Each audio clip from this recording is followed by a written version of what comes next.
I'm now pleased to start our program. Our guests today are the creators of the award-winning film called The Last Black Man in San Francisco.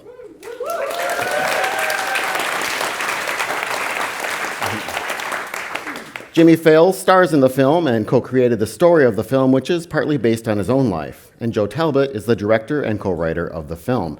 And now let me introduce my co-host for tonight, Michelle Meow, the producer and host of the appropriately named television and radio show, The Michelle Meow Show. So, Michelle?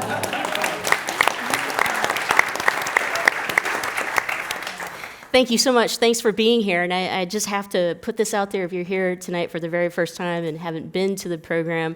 The show, although it's the Michelle Meow Show, what it's really about is your A through Z covering the LGBT, LMNOP, and everyone in between.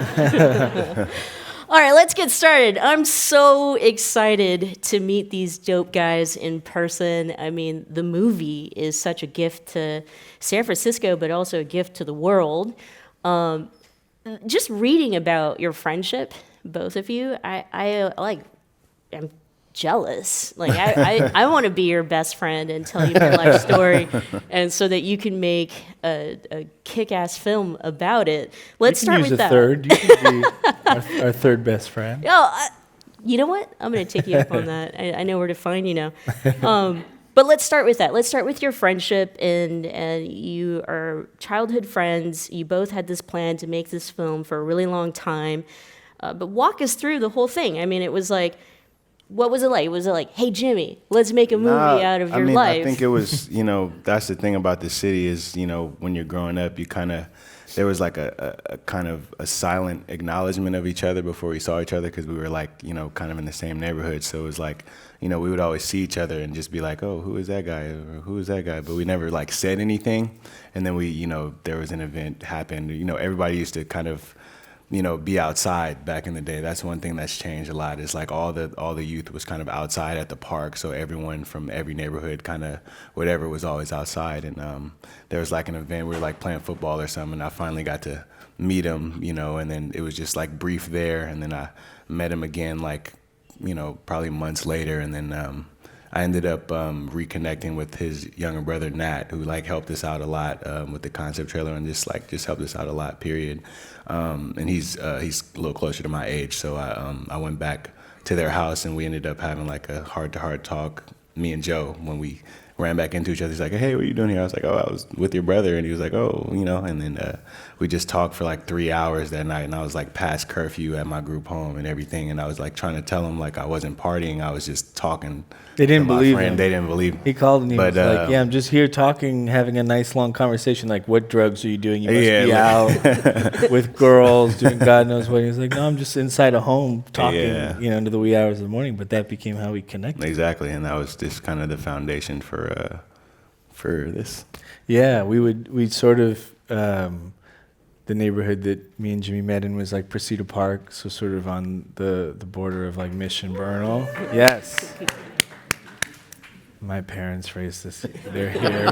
That was them clapping, I think. Go Bernal. But we would go on these walks through the neighborhood, and which we didn't realize, I think, till later was probably unusual for like just, two young boys. That's how we connected. It was like we just talked.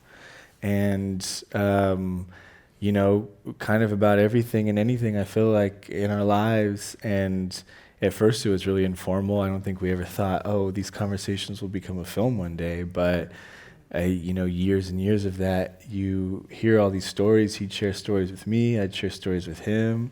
And it was also a way, I think, when we were stressed to kind of, you have a relief sharing things with your friend. And we didn't have a lot of other guy friends that I think we felt like we could be that open with. And I think one day it was a joke. We were like, oh, we should turn these stories into a movie. And it's one of those things where you sit with the idea for a while. You tell it to a few people. I think probably told it to my parents first. And they thought it was an interesting idea. And then we told other friends. And then you sort of realize, okay, we're not crazy. Maybe there is something in this. And then the next big thing was, okay, how do we make this movie though? We've never made a movie. And then, so that was a 5-year process, which is a whole other thing. But well, you throw a Kickstarter campaign apparently and do really well. One of the things I pulled when I was sitting there in the theater, and I was late to the game in watching the movie a little bit, is I wanted to make it close as possible to our interview.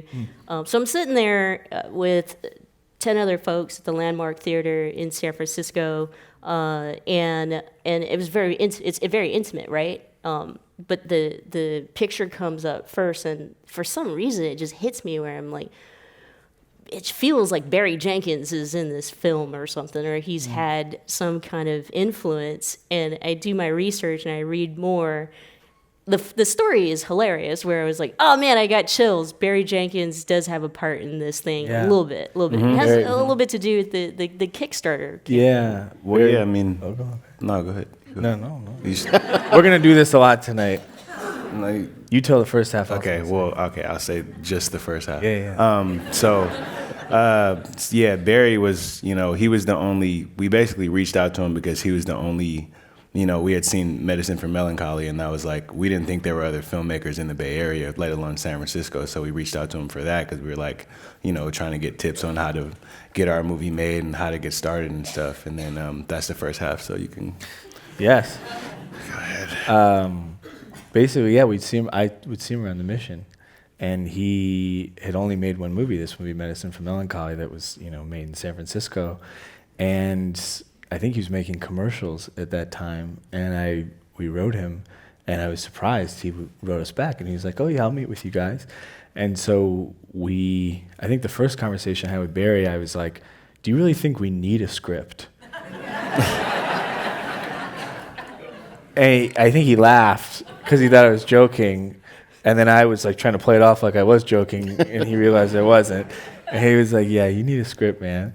And so then we wrote a script, and the first draft I'm sure was not that good. I haven't gone back and read it. I'm a little afraid to. But Barry was really nice and encouraging. And he gave us notes, and, it takes time. It's like 100 pages of God knows what at that point, early on our first script. But he read multiple drafts. I even have some old email of him being like, I want to produce this movie. And then he went, oh, guys, I can't because I have to go make this movie in Florida, Moonlight. But, and we said, oh, good luck, Barry. That'll be great, man. But it was really trippy because that all happened. And then he made Moonlight, with these producers who, at that point, obviously, it was a risk they took on Barry. He'd only made the one movie. There were no huge stars in the film, which is something that we encountered, people trying to say you need stars to get this financed.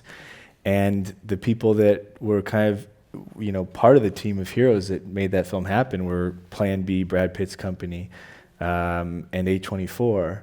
And so we watched Barry have this incredible journey from afar and kind of rooting him on. And then a year later, we were making this movie with Plan B and A24. And it was nothing I think we ever dreamed. My producer, Kali, and I, we met with the producers at Plan B on the set of this movie, Ad Astra, that's now finally going to come out, this Brad Pitt movie. And it was the most surreal experience. He's like hanging from like a green screen, like this, it was very bizarre. It was in a big studio lot. And they told us they wanted to do it, and we left and we're just crying because for Jimmy and I, obviously, we've been dreaming about this a long time. So anyways, Barry was a big part of it. So cool.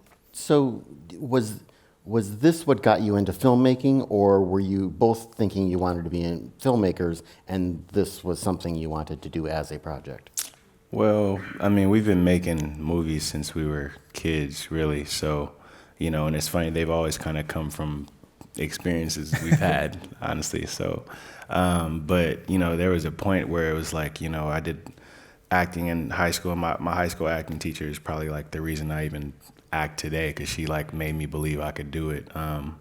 But when I left for college, Joe was kind of here still, and he's gone. His best friend left, and then I plunged myself into New York because I wanted to kind of a change of scenery and to see what it was. But I ended up putting myself. I didn't do enough research, so I was in a trade school, but I'm an artist, so it's just like a lot of people going there for business, and it just wasn't the right crowd. And so I came back, and we were both kind of in a weird, depressed state, and I think that's kind of what birthed us to start throwing ourselves into making this movie happen.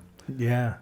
And I I was lucky that my parents are writers, and I grew up in a very creative household. But also, my uncle Don, who's here, actually always had a camera when I was a kid, and that was like, I remember the first time, you know, he would make movies with us and my cousins in Davis, where they lived, and he even let us play with the camera sometimes, and it was like magic. You know, I think every kid that makes movies eventually probably has that experience at some point young, so that left a big impression on me. And then you know, we made short movies together as kids growing up. And I went to School of the Arts, high school here, which was, you know, huge. Yes. Go Soda. We just were at Soda today. They just showed the movie there. And I had great teachers there that are still there, actually, that really helped shape my taste. I still think of my teacher, Scott Eberhardt, when I have a scene with humor, because he has this really great laugh. And I always think, would Scott laugh at this? Would he think this is funny? And in fact, Scott is in the movie. He is in the scene that people consistently laugh the hardest at. Actually, oddly, I think as a moment of relief. For those of you that have seen it, he's in the scene at the end where Montgomery goes back to the house and is walking around, and Montgomery jumps out and scares this young couple, and that's Scott and his wife, two public high school teachers, and they jump. And Scott actually, bless his heart, came to Sundance, and I had lied to him and told him we cut him from the movie because I wanted him to be surprised. And he was sitting right in front of us, and it got a huge laugh. Great. So, yeah. Can I ask the audience, we can see by show of hands, how many of you have already seen this movie? Oh, Just about every. Okay, great. How many times? Oh, wow. Okay. 2. All right. Since we know that a good majority of folks here have seen the movie, we'll go ahead and really get into and talk about the film. The film opens up with the, I consider him a preacher-like character, guy standing on a milk crate. And you know, the entire movie is majestic, it's poetic, but to have grabbed me by the heart like so quickly and so fast on this topic of what's happening in, you know, Bayview, Hunters Point. So if you're from here and you're paying attention to local news, Right. I mean, even just the discussion about the toxicity of the general area, the shipyard, it's really, really, really sad, and it's only an example of some of the discriminatory practices or behavior of folks, you know, folks in power of the city. I'd love to talk to you about, you know, just I know that, you know, the neighborhood itself has a lot of meaning to both of you, but how important it was to really bring that up as it served as the foundation of this conversation on gentrification and how Black families actually historically have been routinely impacted in this city. Yeah. Well, it's interesting because that big article that ran, I think, on the front page of the Chronicle, and that I think it was actually broke weeks after we filmed that scene. But of course, that had been, people from Hunters Point have been talking about that for years. And there are people here that knew about it.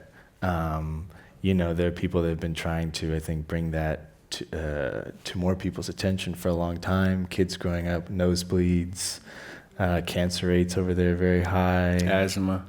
Jimmy lived over there, and we had a lot of friends that lived over there, and it's something that, I mean, I think part of the question is, now there's a cleanup effort. Why? Why now? Why not all those years, you know? And there's big development plans on that very street where we shot, you know? The guy who plays the preacher in the film is kind of a local legend. He's a rapper named Willie Henn, who's from the Fillmore. But, you know, he obviously really understood that when I talked to him about the role, and a lot of the guys who appear in Hunters Point, the group that's across from Montgomery's house, some of them are people we grew up with. They're all San Francisco natives. But I think it's an important and really tragic part of our history as San Franciscans, you know? I think it's looked over in, you know, in racism, because you often look at like police brutality and like, you know, trying to get a house or all the other kind of blatant stuff that's out there, but you don't look at environmental racism, right? It's like put you there in the toxic. So it's important for people to know that too, because that's something that most people won't really, talk about that much. So, Even San Franciscans, longtime San Franciscans, don't always know that history, I think, Yeah. Yeah, and especially the part on the scandal where the company or I don't remember exactly the name of the company that was tasked with testing the levels of toxicity in the soil, and what they did was take soil samples from different areas to prove that it was safe enough to build, new developments. I think the project is like 12,000 new homes, dwellings or something, apartments. And then now, why the sudden cleanup? And some of those folks have been called out, and I think in jail. John. I'm not one of them, by the way. So we interviewed someone recently who had made the new Tales of the City miniseries, and that, of course, is set in San Francisco. But Michelle raised the issue of, except for a couple shots, it was actually filmed elsewhere. This film not only is telling the story about San Francisco, the fact that it is in San Francisco, the fact that it is on streets people know and all of that, I mean, you couldn't have told the story in another setting. Do you think so? Absolutely. No, this story wouldn't permit that. It's like we're natives. We love the city. We wanted to make it as authentic as possible for natives. It's like we can't let the natives down, and they're gonna know. If they're lying about, they're gonna know either way. So even the beginning, that's what I'm saying. It's like they know that the house in the movie isn't actually on Golden Gate. They tell me all the time, like, hey, it's not Golden Gate. Yeah, we know. So, but it's true. So or that the journey that you and Mont take in the beginning from Hunter's Point. Yeah. All the natives are like, wait, what? But he's in the mission, and then he's in Geneva. I'm like, it's bullet. It doesn't make sense. It's following in a long line of geographically inaccurate San Francisco movies. But so we wanted to at least let them have something, because I feel like every native is kind of they never pass up a chance to tell you they're from San Francisco, and they're super prideful. So we wanted to give them something that they could be like, oh, they know that place, and they something that they could sort of latch on to. So that was important to us. Yeah, it's true, because I think there's an incredible feeling. I always had it growing up. I feel like we would talk about it. You see something familiar to you on screen, and it makes you feel special. Even movies like Mrs. Doubtfire, you see recognizable places growing up, and it just has this funny effect on you. It's like the magic of movies. And I think, for us, that was something that was really important.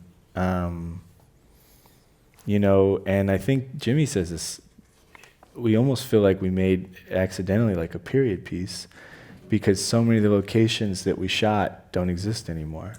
And the movie's still in theaters, It's like that fast. Where Montgomery's house is, it's vacant across the street. That's where they plan to build, literally right across the street from him where those guys are standing in the film. They've already built a new apartment. It looks, I think you described it as a shoebox. It looks like a shoebox. I said a shelf, actually. A shelf, it was a shelf. A big, dresser or something. Right next door, but the projects where there's the candy lady, the scene with the candy lady, and San Quinn, who's another San Francisco legend, is in it. He's arguing with her. Double Rock, those have been torn down. We felt like we were chasing ghosts making this movie. Someone in the audience asks, I guess, some technical issues of was it difficult to get permits to shoot? Did you use permits to shoot? Yes, of course we did. Did we use permits in the city of San Francisco? Yes, absolutely. Yes. This was the first movie that we ever used permits, though. Which was definitely a change for us. Yeah, we're not we didn't come from a big, it's not a Marvel movie, so we absolutely needed permits, and it was tough. It's like a lot of people, they can shut the whole street off. We can't shut the whole street off. We can only stop it for a little bit of time, get the shot, and then open it back up, and then wait for the traffic to clear, and then get the shot again. So it's like little stuff like that we had to do with our budget and being, high school dropout, no experience prior acting. It's like we had to work with what what we could, you know. It did make for some interesting situations because, yeah, usually, you know, if you're a bigger film, you can shut the street down. When we had a scene with a naked man, the rule that the city told us was that's the only bus stop we'll let you film that scene at. And you have to still let buses through. So it was amazing. We'd be filming it, and then the bus would come 24, and we'd go, okay, we got to stop. And the people on the bus, we'd try to run over and cover him. Man, you know, as a viewer and someone who's been here for 19 years, I mean, I came out to San Francisco to come out. And the thing that I'm most sad about, and you grasp this feeling and this emotion in the film so well, is missing that San Francisco used to feel so safe and affordable, and I could do so many things as a queer, you know, woman of color, and be whatever, whoever, and come of age and learn of a bunch of stuff, especially art, culture, music. I miss the local music scene so much. Not that it's not necessarily still there, it's just different, right? But you capture this essence of feeling lonely. Like when you go out and you're walking Market Street or you're talking to someone who's new here and you tell them like, that spot used to be this, or, you know, this is where so-and-so grew up, or like this used to happen here, there was this festival, and they kind of just look at you like, awesome. Yeah. And then to add to that, you know, Jimmy's character, missing this sense of home and safety, but also community and being just what the title says, the last black man in San Francisco. I'd love to, you know, just discuss my emotions, and not that I'm asking you to be my personal therapist here in front of a bunch That's of okay, folks. I'm here. But to share your own emotions, since, you know, parts of the film were about your life and your experiences. Well, I mean, I think, you know, the loneliness that's like, I think, one of the main feelings that natives kind of have watching the movie. It's like when you don't even feel accepted, especially me, like, you know, growing up, seeing a lot more black people and then not really seeing them, you know, later on in my life. It's like, it was just a little weird. And then you lose, and it's not just black people, it's like San Francisco's always been a melting pot. So I know a lot about a lot of different cultures, you know, so, but it's just like, the community is lost when you're losing all of those people, not just black people, but just the natives that were there, whatever race they are.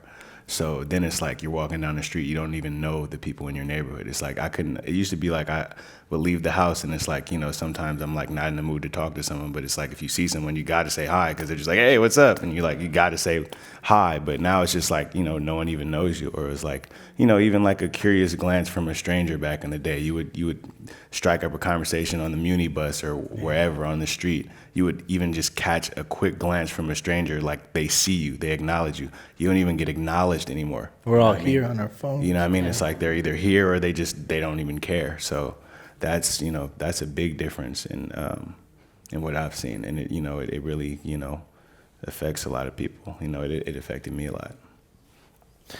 Someone writes, and I assume this is for Jimmy, because I believe people often show their inherent talents at an early age, I will share with you a memory of you on your 5th birthday. Was this you? Jimmy or Joe?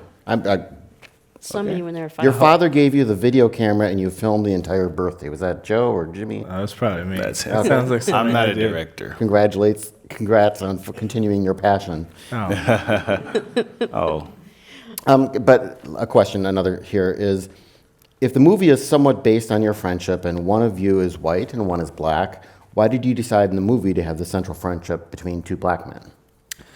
Well, okay. So about that. It is not based on our friendship actually at all. It is based on the character of Montgomery is based on a friend of ours named Prentice, who's a very unique person that we based the character off. And me and Jonathan's friendship was built from when I met Jonathan. When I met Jonathan, I felt like I'd known him for years, and we were just kind of together every day from the day he flew out here 2 weeks early.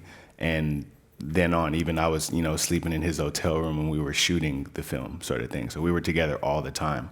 So that was our own friendship that we built, and it wasn't based off anything. But he just is that kind of person that was just so open and genuine and loving that he just became a part of the family, sort of thing. But it was never based off me and Joe's friendship. It was completely different. Yeah, and it's a natural question because I think obviously, we're friends, and the film is about a friendship. But it's funny because it was like when we started talking about the movie, we were like, there was no friendship in the very, very early stages of it. And then I, after dropping out of high school, wanted to like take some film classes, so I started taking classes at City, and I met this guy, Prentice, in the class. Prentice, his name's Prentice Sanders. His grandfather was police chief in San Francisco on Woody Brown, Prentice Earl Sanders, for those of you that remember him. So Prentice is a wonderful guy. He's really has a unique spirit. And so it's fun to imagine, because he's so different from Jimmy, what that friendship would look like. Was that me? That wasn't Someone's That wasn't me. But, and then it kind of developed from there. And like Jimmy said, we met Jonathan, and he took the shades of that character that Prentice had inspired to a whole new level. Skateboarding. I love this, that it was included and it was part of Jimmy's character.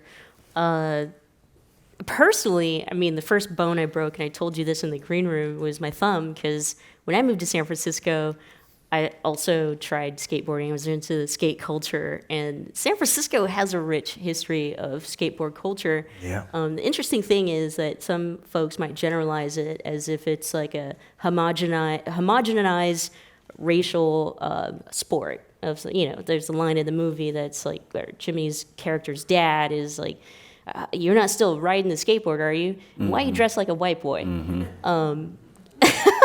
The thing about skateboard culture in San Francisco, though, is that the history, it's also politics or political. Like, for example, I don't know if you know this, but Tom Amiano, out gay at that point, supervisor, had helped the skateboarders who wanted a safe place to skate, since they were all trying to escape police officers who were shooing them away, but created some kind of task force. And then eventually, when Gavin Newsom was mayor here of the city, they really started to think about how they can develop a skateboard-friendly space. But I bring that up just because, I really want to know if you do skate. I mean, it looks like it, and you do it very well in the movie. And kind of introducing that concept and it being actually very San Francisco. Like, I don't know if people actually know that skateboard culture Right is there, very, very right much here. across Embarcadero. Yeah, Yeah. exactly. That was like the mecca of skateboarding in the 90s. There was like people coming, skateboarders that were leaving where they were from to come skate here. This was like the mecca. This kind of built a lot of things and, shaped a lot of the street skateboarding period. So I feel like that's a part of San Francisco, and it's also like something I picked up from my friends also. So, and it's also a good way of, transportation. If the bus is taking long, sometimes you could get faster on the skateboard somewhere than, waiting for Muni. So, and then you don't got to deal with all the crazies on the Muni, or you could just pass by them as opposed to sitting down with them. But, yeah, so definitely felt like that was important. I do skate. I don't skate as much anymore because I have a job. I'm not trying to get injured and not be able to do my job.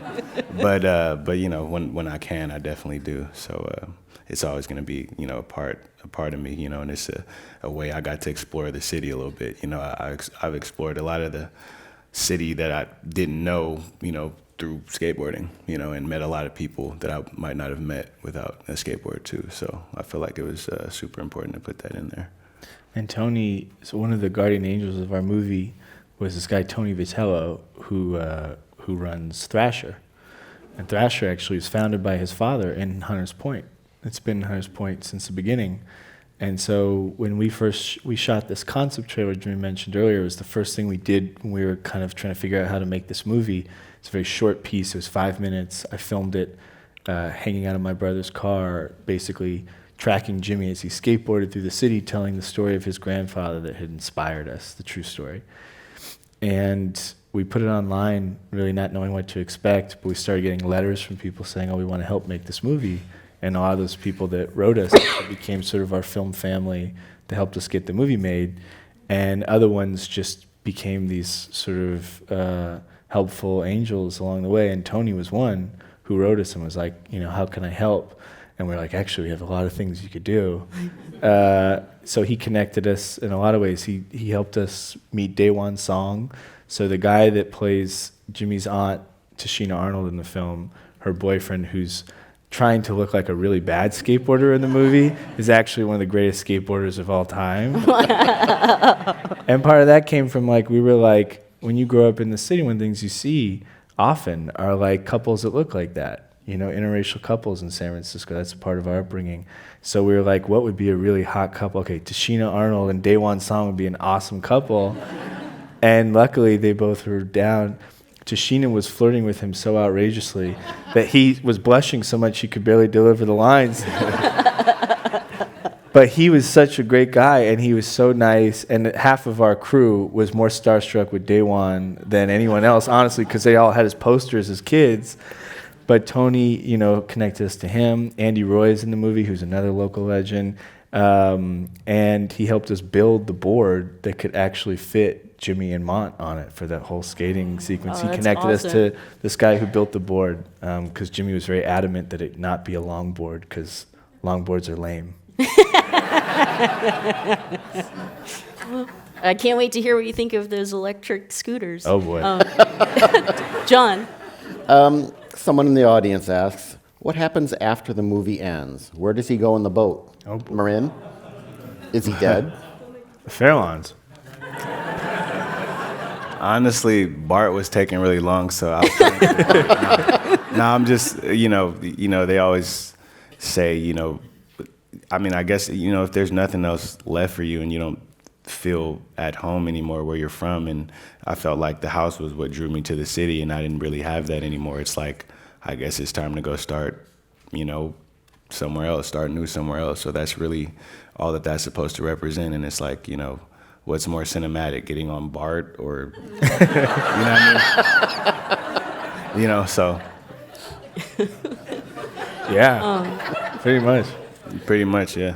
I mean, it is a thing that people ask us often, and I think purposefully wanted to leave it open to interpretation. It is interesting that I think the different feelings people have about San Francisco often come out in what they interpret the ending to be.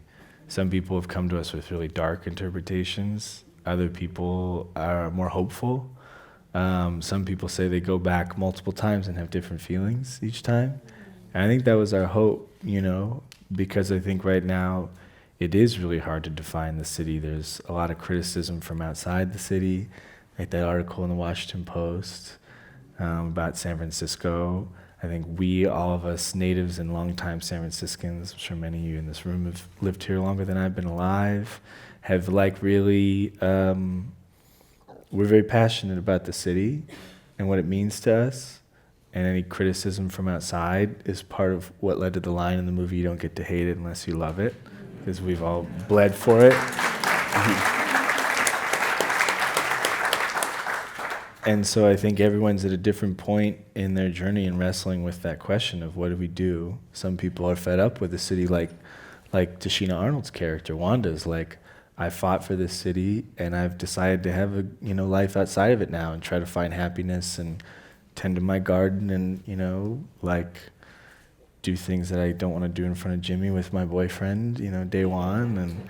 And she just has created a different life for herself. She's happy there. And I think other people like Jimmy's character, Montgomery, obviously, even they have sort of a difference in the way that they're dealing with San Francisco. So that was part of why it was important to leave it up to interpretation.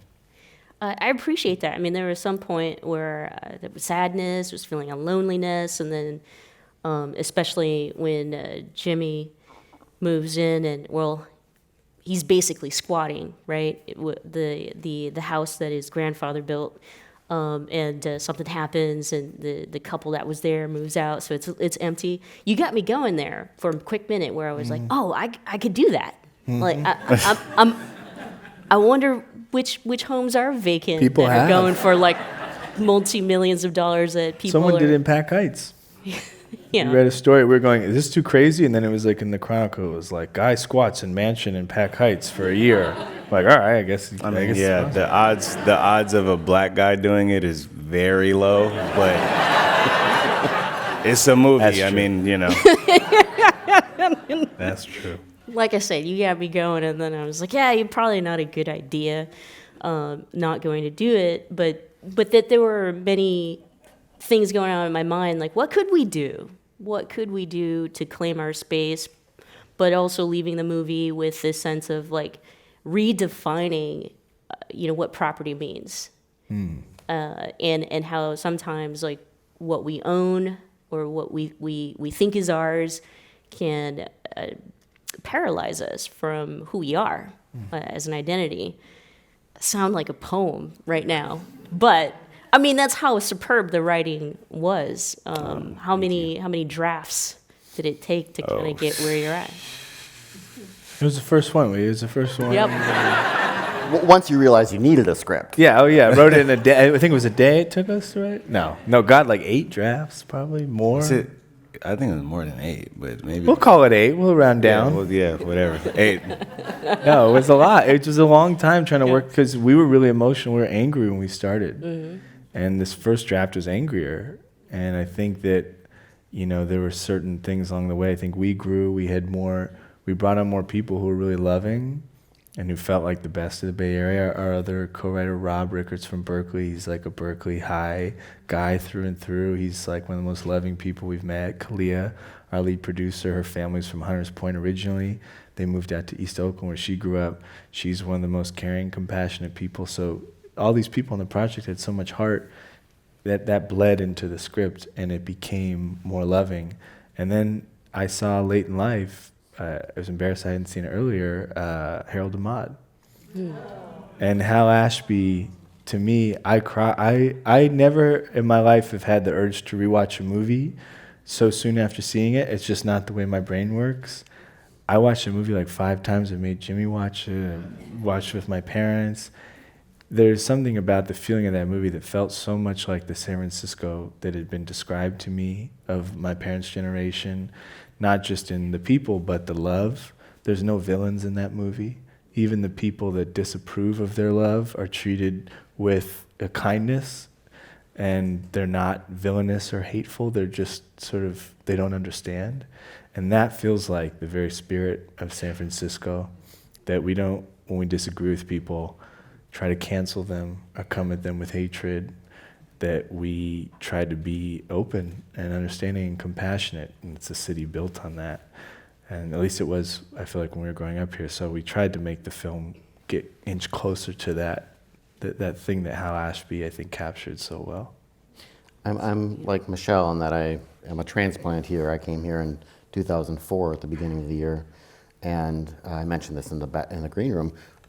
Through all these years that I have been here, it seems like a long time, but I've heard a lot of people complaining about this city has changed and what they don't like about the new San Francisco.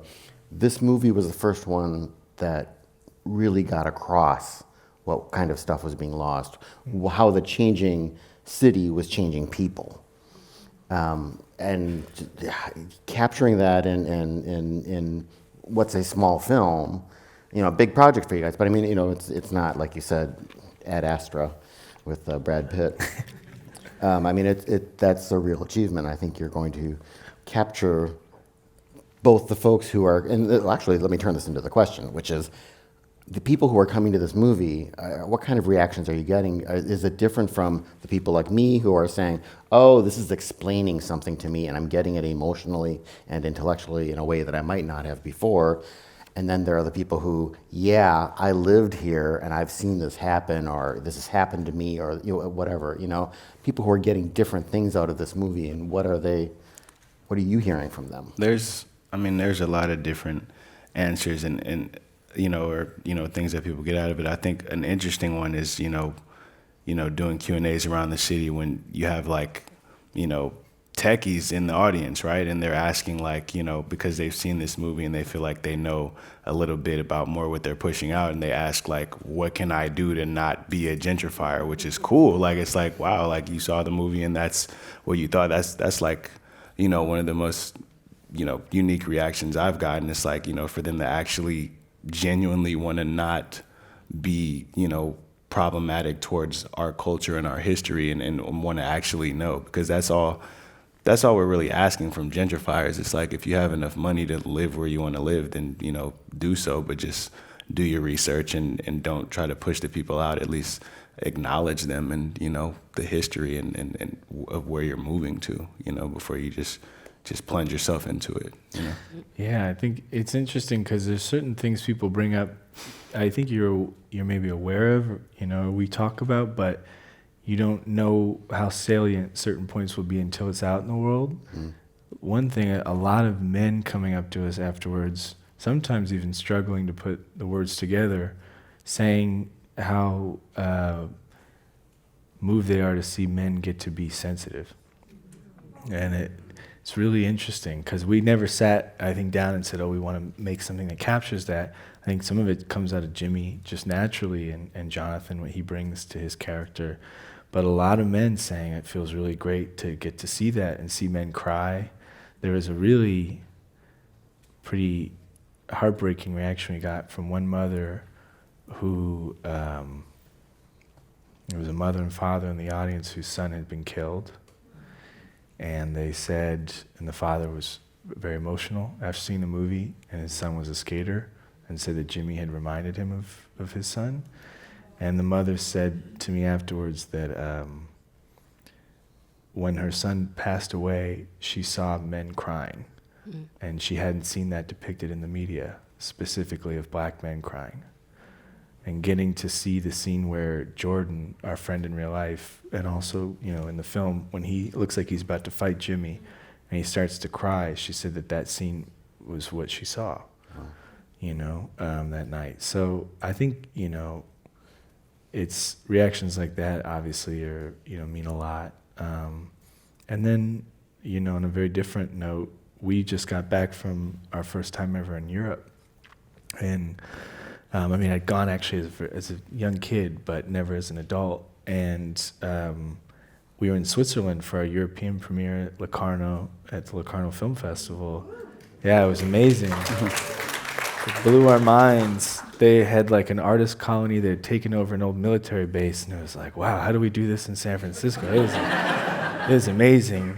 But it also was like, they packed the Piazza Grande with 8,000 people to watch movies every night. There's just a culture there.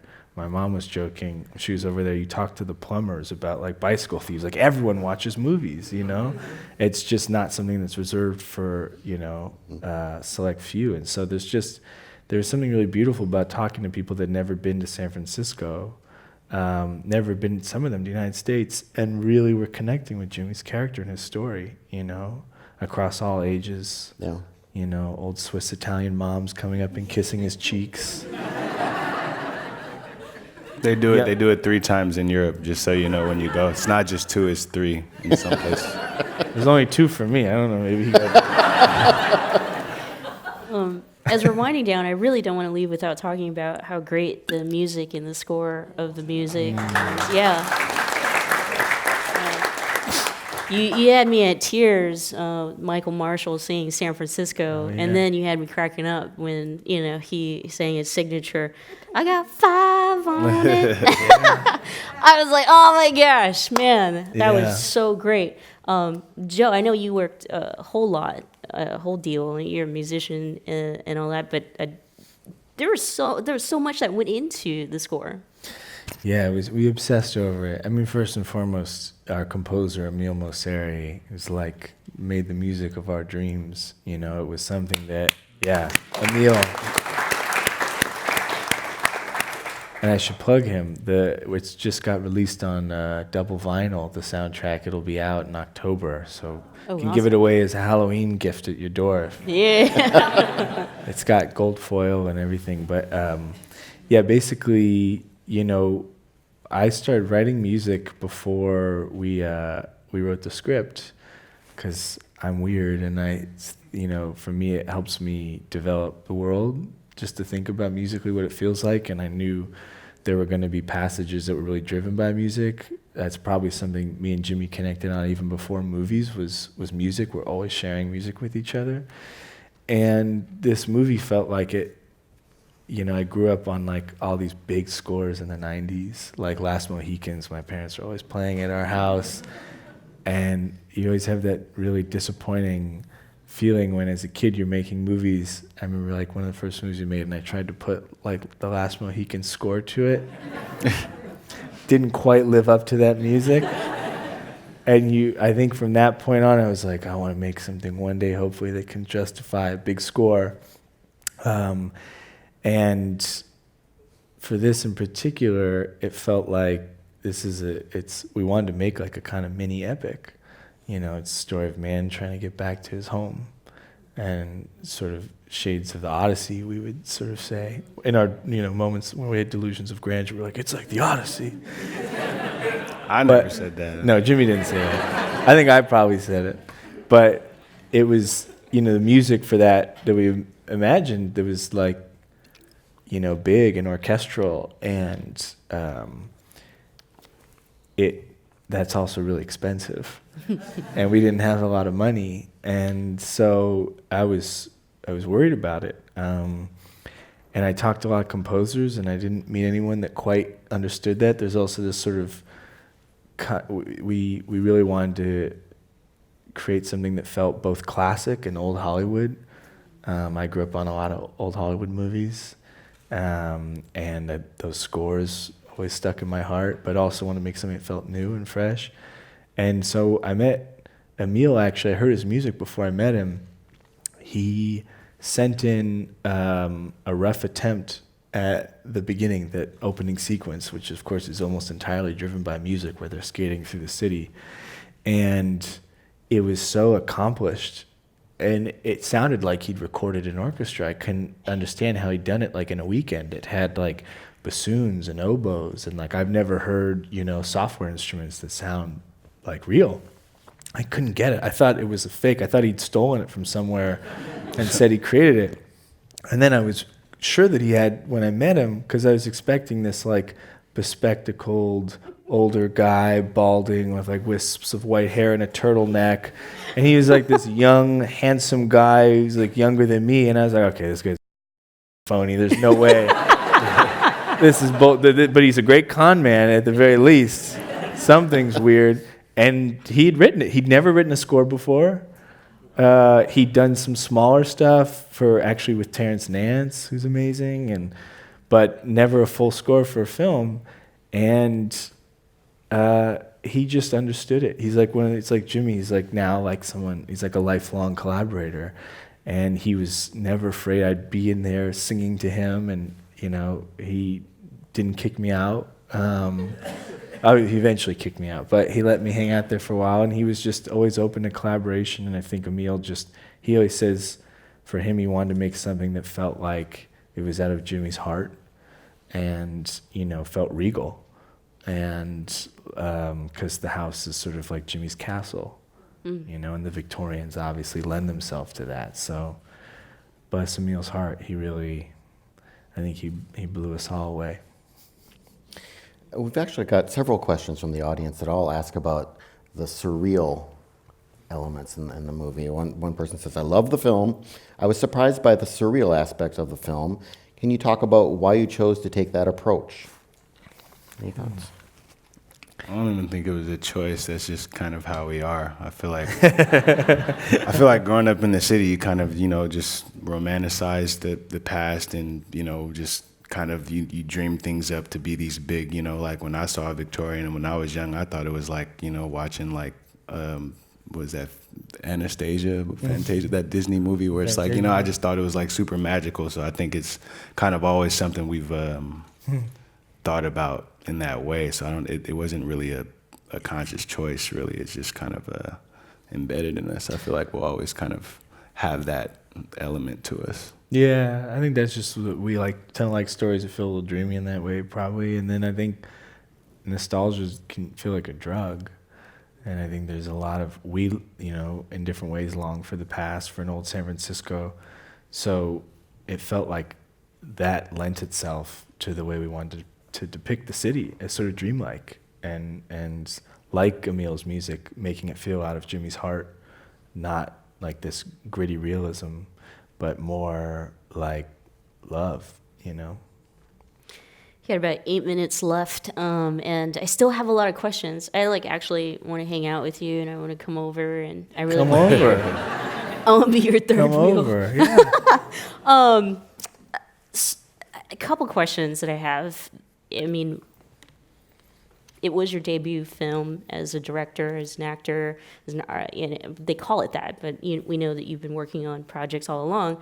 My guess is that there's a second and a third and a fourth and some future projects coming up. I don't know if it's anything you can share. Yeah, well, we say this is the first installment in our San Francisco trilogy.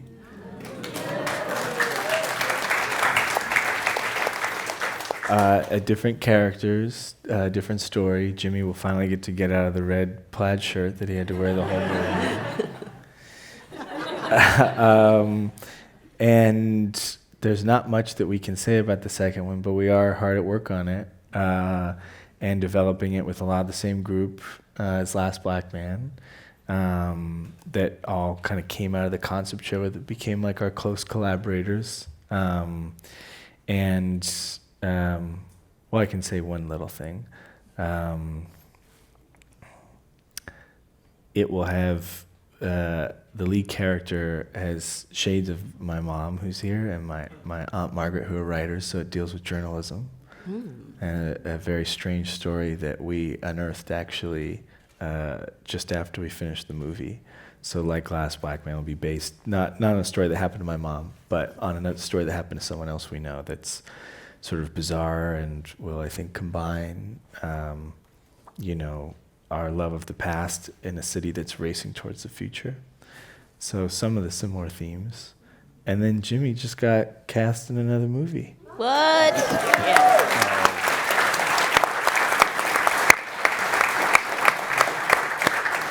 As Jimmy Fails? No. Okay. No. John, do you have any other questions? Because I want to take the last. We have lots of questions. Can you tell us anything about the film you're going to be in?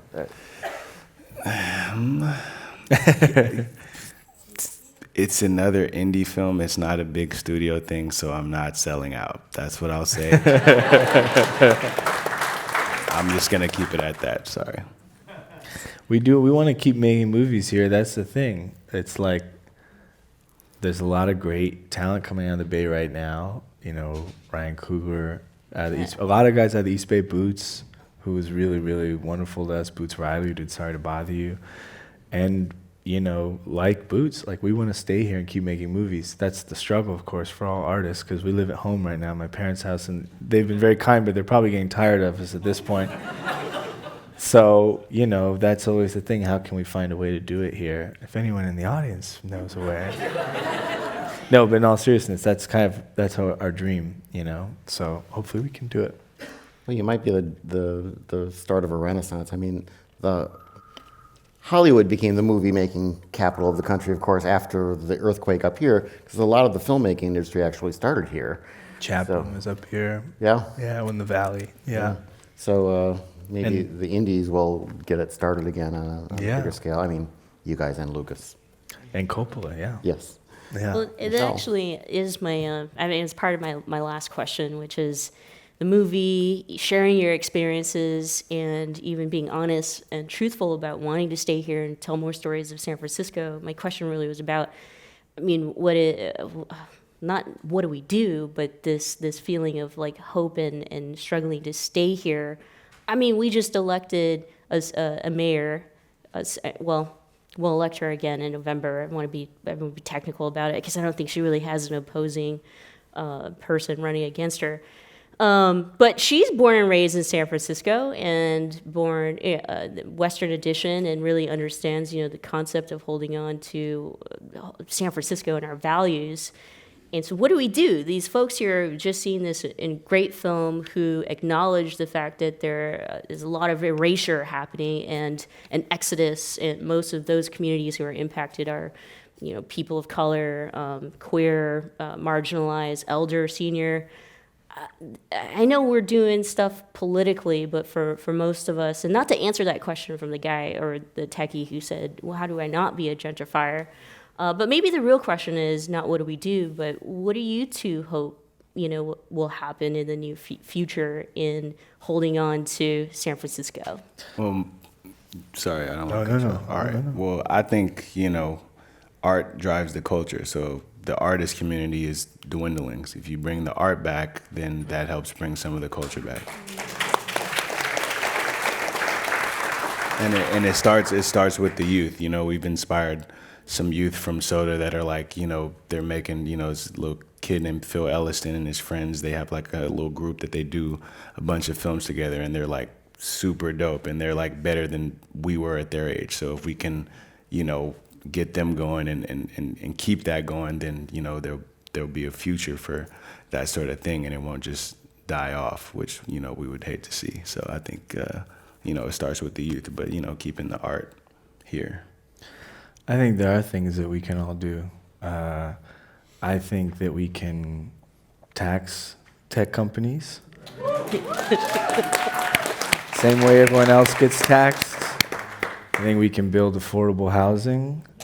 Not market rate housing, but affordable housing in Right. San Francisco. I think that we can look into these very suspicious fires that have happened. Yep. Which Mike Epps' character who plays Bobby, who has stolen Jimmy's old car in the movie, as he points out. There are people that are being displaced left and right, and there are a lot of very, very eerie circumstances. There was a story I was reading about, I think this was in the city, this was outside the city, but a landlord who staged, you read about this? Yeah. A home invasion to try Yeah. to scare out her tenants. I think that is an extreme case of something that happens very often. People are being robbed of their homes. And this is not a new thing. When Willie Mays, already a living legend, moved to San Francisco, the first house he tried to move into, he was turned down. Even Willie Mays was not above that. And around the same time, they were redlining the Fillmore and rounding up, blocks and blocks of people and pushing them out because they didn't get to benefit from the same GI Bills that white soldiers had when they came back. They were kept out of home ownership. Justin Herman. And the city government participated in that. So I think that's why it's really important for us to know our history. I knew some of that growing up. I was lucky to be raised on some of that. But there's a lot I didn't know. I didn't know the story of Charles Sullivan, who's known as the mayor of the Fillmore, who was killed under very mysterious circumstances. And his legacy was taken over by Bill Graham. But he was one of the first people to bring in all those great musical acts to the Fillmore Auditorium, as we know it. So I think it's important to know that history because it also, teaches us how to fight what's happening today. There's a great documentary for those of you that are interested. James Baldwin visits the Fillmore called Take This Hammer at the height of urban renewal, as they were calling it. And it goes to Hunters Point as well. And you see, what was happening, the destruction of neighborhoods. So anyways, I think that it's important for us to learn about that for those of us that don't know, and hopefully that can empower us to try to keep the very people here that make San Francisco great, because we're losing them.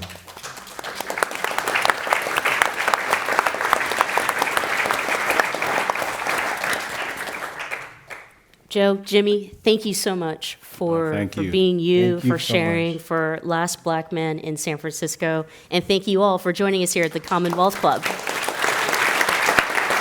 Thank you. Thank you, guys. Thank you. Shall we? Thank you. Leave it up.